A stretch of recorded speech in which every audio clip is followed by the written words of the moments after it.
Good afternoon. Coming to you again from my shop, and wanted to continue to reach out and connect to you during this interesting time that we're in. For the past 3 weeks now, I've been sharing with you stories of people who have been intentional during the time of worship.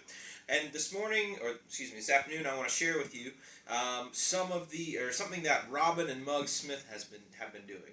And they sort of have realized that some of the elements of worship that usually happens in the church, they're still happening for them. They're still reading the scriptures. They're still praying. They're still even catching preaching. Like Dr. Charles Stanley is who they watch. But the thing that they say that they have been missing is the connection with the people. And so what they have been intentionally doing during the time of worship and outside of it is reaching out to those people who they would normally see on Sunday morning. And they do so a couple of times a week. And they have realized praying is important, reading the scripture is important, preaching, depending on who it is important.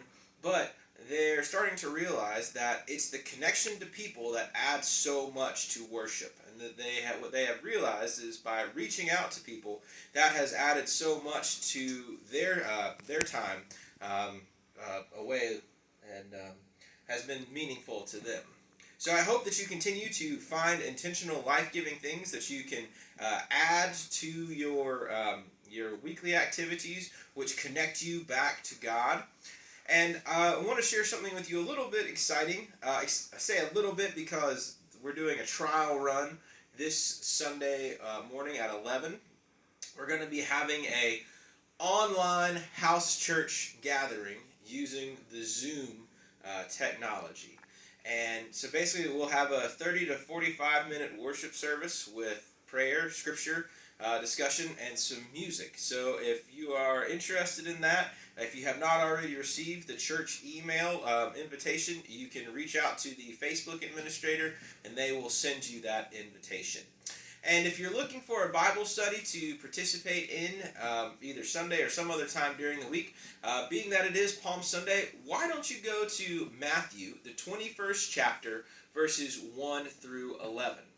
And as you are reading that, here are some things to consider. What sort of turmoil do you think is going on when Jesus enters the city?